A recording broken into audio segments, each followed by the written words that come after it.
आपको बताऊंगी truly beautiful mind. Basically जो एल्बर्ट आइंस्टाइन की बायोग्राफी है, सो लाइन बाय लाइन हम पढ़ना स्टार्ट करेंगे। So Albert Einstein was born on 14 March 1879 in Germany, city of Ulm, without any indication that he was destined for greatness.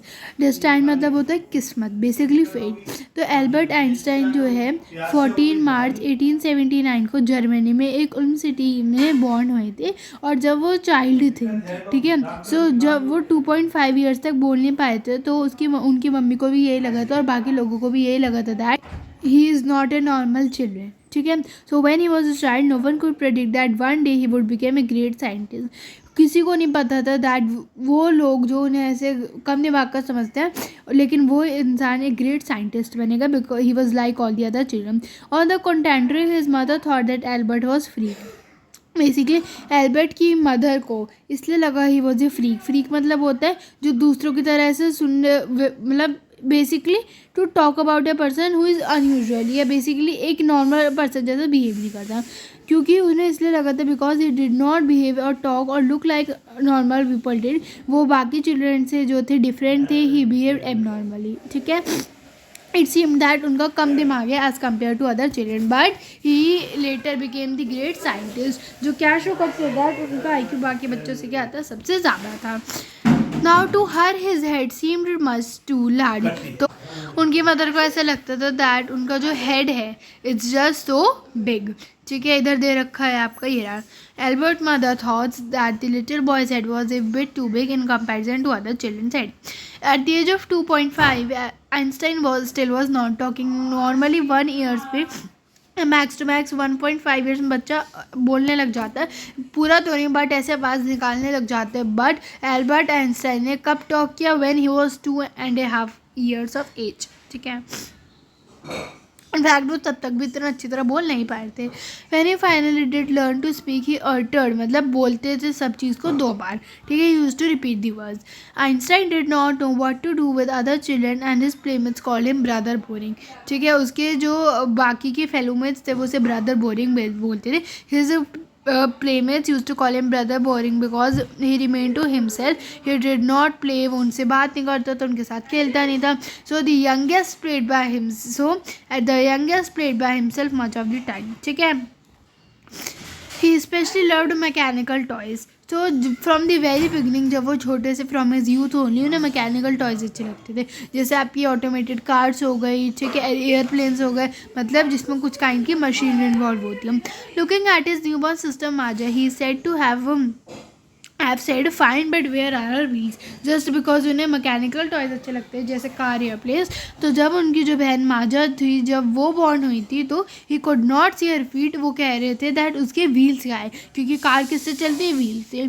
So the Albert Einstein said that where the babies wheels were, ठीक है, as they he use to play with toys, and जितने भी toys होते हैं mechanical toys उनकी क्या होती है, व्हील्स होती है। Now, a headmaster once told his father that what Einstein chose as a profession would not matter because he will never make a success at anything. उन्होंने जो भी उन्होंने एज ए प्रोफेशन चूज़ किया है वो उसमें सक्सेस नहीं होंगे, but he proved all them wrong, ठीक है। So the head master of Einstein school told Einstein's father that Einstein would never be successful in whatever profession he chose.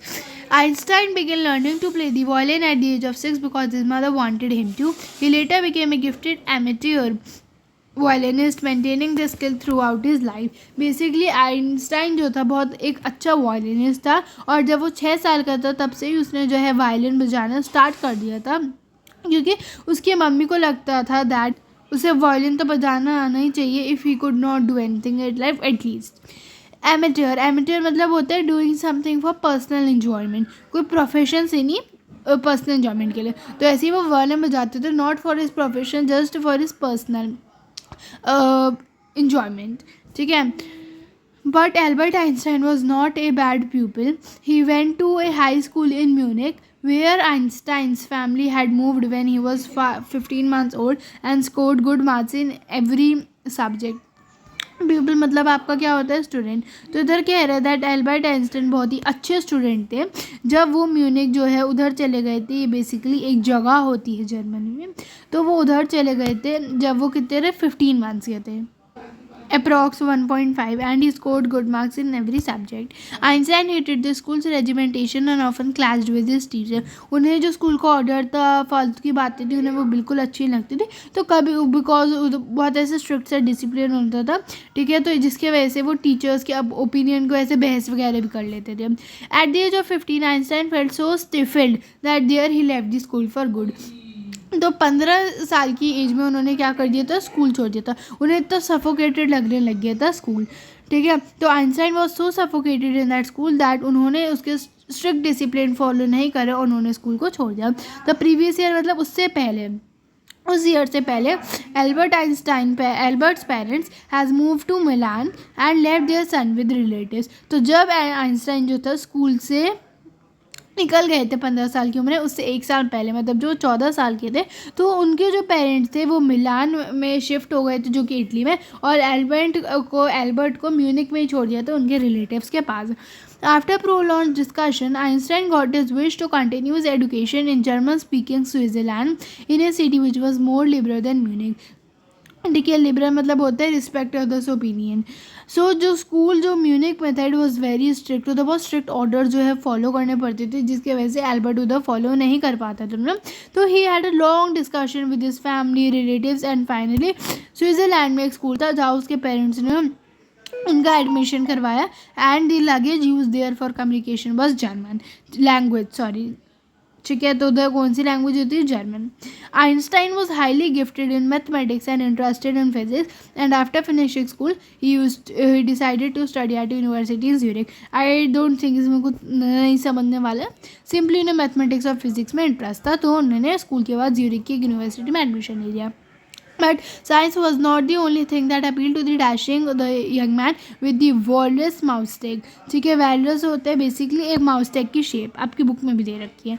So science जो थी it was not the only thing जो Albert Einstein अच्छी लगती थी, ठीक है, जो बहुत हैंडसम और यंग मैन थे. अदर देन साइंस उनको जो है उनको बाकी चीज़ों में भी इंटरेस्ट था. He also felt a special interact in a fellow student Mileva Maric whom he found to be a clever creature. तो बेसिकली उन्हें अच्छी लगती थी वो उसकी जो फेलोमेट थी उसे वो क्या लगती थी, अच्छी लगती थी, जो उसे लगा था आगे चल के लगा था that she is very clever, ठीक है. तो other than maths and physics Albert Einstein को अपनी जो है फेलो स्टूडेंट भी अच्छी लगती थी जो उसके साथ ही पढ़ती थी, जिसका नाम क्या था, मिलीवा मैरिक. He thought that she was very clever, sharp and intelligent. Now this young Serb had come to Switzerland because the university in Zurich was one of the few in Europe where women could get degrees. तो ये जो young women थी जो थी कौन थी, मिलीवा मैरिक, वो Serbia से बिलोंग करती थी, इसलिए जो सर्ब कहा गया. दिस यंग सर्ब मतलब वो सर्बिया से बिलोंग करती थी. So she came from Serbia to Switzerland because जो यूनिवर्सिटी यूरिक में वो यूरोप में कम थी जो फीमेल स्टूडेंट्स को डिग्री देती थी. Now Einstein saw in her an ally against the Philistines, those people in his family and at the university with whom he was constantly at odds. ally मतलब होता है friend and word and Philistine होता है एक ऐसा literature या music. So Einstein felt that Mileva was a friend because she also liked art, literature and music and उन दोनों का जो है कॉमन इंटरेस्ट था. इन those days जब आपका आर्ट में इंटरेस्ट होता तो it was not considered to be very very good. आज के जनरेशन में it is quite scope in these type of things, लेकिन पहले के ज़माने में पहले के टाइम पे ऐसा नहीं होता था. That if you are interested in art then you can just build your career, ठीक है, तो ऐसा कुछ होता नहीं था. तो they both share the common interest. So those people who were interested in art, literature or music used to call their opponents Philistines. Now Albert Einstein's family and many people in the university were not in favor of this. So against such people, Albert Einstein and Mileva Marik's unity helped them face the situation and इन दोनों ने शादी कर ली थी. The couple fell in love. Letters survive in which they put their affection into words, mixing science with tenderness. Wrote Einstein, "How happy and proud I shall be when we both have brought our work on relativity to a victorious conclusion. तो Albert Einstein और जो मिलीवा मैरिक थे वो क्या हो गए थे, प्यार में पड़ गए थे। And they exchange their love letters too, जैसे प्यार में इंसान लव लेटर्स लिखता है, and they use to write such kind of letter जहाँ वो साइंस को अपनी फीलिंग्स के साथ मिक्स करते थे। ठीक है। सो एट वन इंस्टेंट जब आइंस्टाइन एक साइंटिफिक इन्वेंशन की बात कर रहे थे एंड सेड दैट, वो बहुत प्राउड हो गए, उन्हें बहुत अच्छा लगेगा on that day when they would finally conclude their paper on the theory of relativity. और वो उन्होंने की भी। In 1900, at the age of 21, Albert Einstein was a university graduate and unemployed. 21 साल की उम्र में 1900 की एज में वो ग्रेजुएट हो चुके थे, बट वो अभी भी क्या थे, अनएम्प्लॉयड थे। He worked as a teaching assistant, gave private lessons and finally secured a job in 1902 as a technical expert in the patent office in Bern. Patent मतलब होता है एक डॉक्यूमेंट बेसिकली जो राइट देता है। फॉर एग्ज़ाम्पल, अगर मुझे किसी की भी वो करनी है वीडियो का, मुझे कोई इन्फॉर्मेशन इंक्लूड करनी है किसी वीडियो से, but that video is not mine, तो मुझे उससे पहले परमिशन लेनी पड़ेगी ना। तो इसे ही एक टाइप का पेटेंट होता है जो राइट देता है to of an invention to an inventor. तो 1900 से लेकर 1902 तक एल्बर्ट आइंस्टाइन ने as a teaching assistant work किया एंड वो प्राइवेट लाइसेंस भी देते थे। और 1902 में बर्न में उनकी जॉब लग गई। ये भी एक सिटी है जर्मनी में। एंड उन्हें जो है he got the job of A technical officer in the patents office in burn. While he was supposed to be assessing other people's inventions, Einstein was actually developing his own ideas in a secret. ठीक है, that Einstein जो थे, जो भी ऐसे inventions बनाते थे उन्हें चेक करना होता था। On the other hand secretly he was making his own inventions too. He is said to have jokingly called his desk drawer at work, but desk drawer at work the bureau of theoretical physics. तो Einstein बाद में कहते हैं that the desk जहाँ पर वो काम करते थे was the office of theoretical physics, because they are only he started working on his inventions. उधर उन्होंने अपने इन्वेंशंस पे काम करना स्टार्ट किया था। One of the famous papers of 1905 was Einstein special theory of relativity, according to which time and distance are not absolute. ठीक है। सो 1905 में उन्होंने अपना पहला पेपर एस्टैब्लिश किया जो कि किसके according the theory of relativity के, जहाँ वो कहते हैं दैट जो टाइम और डिस्टेंस है दे आर नॉट एब्सोल्यूट। ठीक है, दैट आप कह सकते हो they are not in relation with anything else. Indeed, two perfectly accurate clocks will not continue to show the same time if they come together again after a journey if one of them has been moving very fast relative to the other। मतलब according to the theory अगर दो clock है और दोनों move कर रही है so they will not show the same time। एक क्लॉक जो है फास्ट मूव करेगी than the other। तो उनकी थ्योरी ऑफ रिलेटिविटी सबसे पहले तो हमारे यही कहती थी दैट टाइम एंड डिस्टेंस क्या है, it is not absolute, that if there are two clocks and both are moving then one clock will move faster than another. From this followed the world most famous formula जो describe करता है the relationship between mass and energy. ठीक है, mass and energy जो था E is equals to MC2 basically MC²। ये जो theory था रिलेटिविटी का, ये फिजिक्स का एक बेसिक फॉर्मूला देता था दैट एनर्जी का ये है E for energy, M for mass and C होता है speed of light in a vacuum. ठीक है। To put it into smaller words Einstein said that अगर हम एक अच्छी लड़की के साथ 2 घंटे बैठेंगे so it seems like 2 minutes. On the other hand जब आप किसी हॉट स्टोव पे दो मतलब ऐसे गर्म तवे बैठ जाओगे so it seems like 2 hours. That's relativity. So a person would feel the timing differently. While Einstein was solving the most difficult problems in physics, उनकी जो प्राइवेट लाइफ थी तो unravelling, it was not going good. ठीक है। सो Albert had wanted to marry Mileva right after finishing his studies, but his mother was against it। मतलब जो Albert था उन्हें मिलीवा से शादी करनी थी आफ्टर फिनिशिंग स्टडीज़, जो नॉर्मली जनरली सबका प्लान होता है, लेकिन उसकी जो मदर थी, ठीक है, Pauline Einstein, she was against it. She thought Mileva who was 3 years older than her son was too old for him। वो सोचती थी दैट मिलीवा मैरिक जो 3 साल बड़ी है एल्बर्ट आइंस्टाइन से, वो बड़ी है उसके लिए। She was also bothered by Mileva's intelligence, she is a book like you, his mother said. Einstein put the wedding off. तो उन्हें लगता था दैट मिलीवा बहुत इंटेलिजेंट है to be wife, and she told Einstein that Mileva was also like a book. ठीक है, ये भी बिल्कुल तुम्हारी तरह है। As is mother was against the marriage, तो जो मिलीवी और एल्बर्ट की मैरिज थी वो उन्होंने कैंसिल करवा दी। The pair finally married in Jan 1903 और उन्होंने 2 बच्चे भी किए। बट आफ्टर फ्यू ईयर्स उनकी जो मैरिज थी इट बिकम वीक, तो 1999 में फाइनली उनका डाइवोर्स हो गया। ठीक है, now Mileva meanwhile was losing her intellectual ambition and becoming an unhappy house wife. वो बहुत इंटेलिजेंट थी but being a house wife she could not cope with her ambitions. अगर उसे हाउस वाइफ बना तो वो अपने सपनों के साथ कॉम्प्रोमाइज़ कर रही थी, but so she could not fulfil her ambitions and so वो अनहैप्पी बनने लगे, मतलब खुश नहीं थी। आफ्टर ये सब कॉन्स्टेंट फाइटिंग वो फाइनली 1999 में डाइवोर्स हो गए, बेसिकली सेपरेट हो गए। Einstein married his cousin Elsa the same year, उसी ईयर में उन्होंने अपनी कज़न एल्सा से शादी कर ली। Einstein's new personal chapter coincided with his rise to world fame, तो एट दैट टाइम आइंस्टाइन ने एल्सा से मैरिड की। अब दूसरी थिंग निकली, it was Einstein's rise to world fame. Einstein become world famous, everyone acknowledged him as a great scientist. ये बहुत important line है, मार्क कर देना। 1950 में उन्होंने अपनी general theory of relativity publish कर दी, which provided a new interpretation of gravity. An eclipse of the sun in 1990 brought proof that it was accurate। और उन 1999 ईयर में एक सोलर एक्लिप्स था जो उनकी जो एल्बर्ट आइंस्टाइन की रिलेटिविटी थी जो उसे क्या करती है, प्रूफ करती है, साबित कर देती है। Einstein had correctly calculated in advance the extent to which the light from fixed stars would be deflected through the sun's gravitational field. The newspapers proclaimed his work as a scientific revolution. तो Albert Einstein ने calculate कर लिया था 1950 में that एक solar eclipse आएगा कब, 1999 में। Due to this the apparent position of the stars would change, वो क्या हो जाएगी, चेंज होएगी। और उनकी कैलकुलेशन एकदम एक्यूरेट थी जिसके वजह से एल्बर्ट आइंस्टाइन के वर्क को साइंटिफिक रेवोल्यूशन भी कहा गया। Einstein receive the Nobel prize for physics in 1921 में उन्हें फिजिक्स के लिए एक नोबेल प्राइज़ भी मिला था। It was based on the will of the famous Swedish scientist who belongs to Sweden, Alfred Nobel. It was established in 1895 and the first Nobel Prize was given in the year 1901.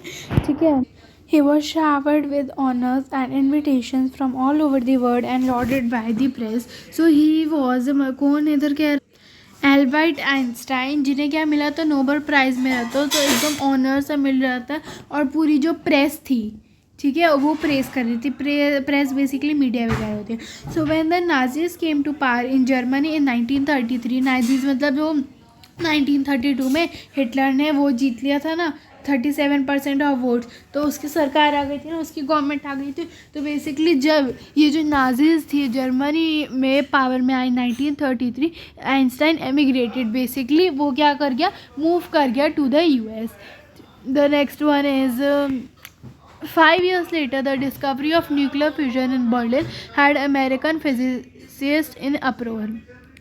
5 साल के बाद जो German से उन्होंने discover किया था process of nuclear fission, जिसमें atomic bombs बनते हैं। तो ये जो प्रोसेस था ये बर्लिन में प्रिपेयर किया गया था, जिसके वजह से जितने भी फिजिसिस्ट थे अमेरिका में, they were upset as they were fear that इस टेक्नोलॉजी का मिसयूज़ ना हो जाए। Many of them had fled from fascism just as Einstein had, and now they were afraid the Nazis could build and use an atomic bomb. So there were many scientists जो America चले गए because of fascism। Basically एक ऐसा concept होता है जो Europe में start हुआ था, जिसका सिंपल मतलब होता है एक डिक्टेटर जिसके पास टोटल पूरा कंट्रोल हो। ठीक है, so all the scientist were afraid that जो नाजीज है वो एटॉमिक बॉम्ब्स का मिसयूज़ कर लेंगे। At the urging of a colleague, Einstein wrote a letter to the American president Franklin D. एकदम लास्ट ही चल रहा है इस चैप्टर का हमारा। सो देखो ये पूरा आप पढ़ लेना, रूजवेल्ट वाला है। तो इधर बोला गया है that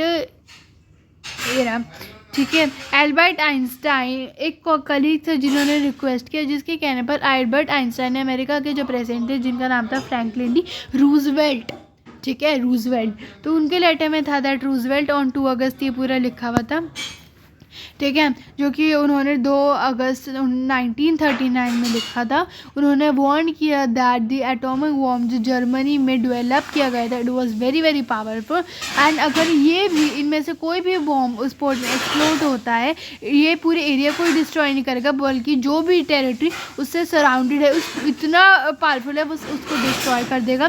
this shows Einstein humanitarian quality, he wanted good for the people and wanted peace in the world. That is why इन्होंने ये जो अमेरिका के प्रेसिडेंट थे उसे लिखा था और ये एक्सेप्ट भी हो गई थी। His words did not fail to have an effect. Einstein के लेटर का इम्पैक्ट पड़ा था। The Americans developed the atomic bomb in a secret project of their own and dropped it on the Japanese cities of Hiroshima and Nagasaki. हमने एक video देखी थी Hiroshima और Nagasaki की बॉम्ब की, तो यही वही बता रहे हैं दैट जो अमेरिकन थे उन्होंने ये जो एटॉमिक बॉम्ब थे वो सीक्रेटली डेवलप किए थे। और जापान की ये 2 सिटी थी, एक तो थी हमारी हिरोशिमा और एक थी हमारी नागासाकी। तो जर्मन्स ने इन बॉम्बों को वो किए थे, डेवलप किए थे और उधर क्या कर दिया था, डाल दिया था। ठीक है, जर्मनी ने यूज़ नहीं किए, did not use it, but America ने कर दिए। Einstein was deeply shaken by the extent of the destruction. कई सारे डिस्ट्रक्शन हुए, कई सारा जो है आप कह सकते हो डिस्ट्रक्शन बेसिकली डैमेज हुआ। This time he wrote a public missive to the United Nations. Missive होता है लेटर। इस बार उन्होंने यूनाइटेड नेशन के ऑर्गेनाइजेशन को लिखा, लेकिन इस बार इम्पैक्ट उतना नहीं पड़ा। In it he propose the formation of a world government. Unlike the letter to Roosevelt, this one had no impact. तो आइंस्टाइन ने जो है to propose to form a world government, लेकिन इस लेटर को कोई भी क्या नहीं, did not bear any fruit, मतलब कोई फल नहीं मिला। But over the next decade Einstein got ever more involved in politics, agitating for an end to the arms buildup and using his popularity to campaign for peace and democracy. So ये कह रहे हैं that बाकी decade मतलब होता है 10 years, ठीक है। तो 10 साल बाद आइंस्टाइन जो थे he was involve in world peace, he was involve in politics और उनका मेन एजेंडा वो क्या था, दैट कंट्रीज जो ऐसे आर्म्स को मतलब वेपन्स को कलेक्ट कर रही है और जो है वेपन्स बना रही है, फाइट कर रही है, उन्हें रोकना। He campaign for the world peace and democracy, और उनका जो मेन एजेंडा था वो था वर्ल्ड का peace and the freedom of people. And जब आइंस्टाइन 1955 में मरे थे at the age of 76, he was celebrated as a visionary and world citizen as much as a scientific genius. ठीक है, तो वर्ल्ड ने सेलिब्रेट किया था that he was a world citizen and scientific genius too. इसी के साथ ही हमारा चैप्टर कंप्लीट होता है। If you have any doubts you are free to ask in the comment section.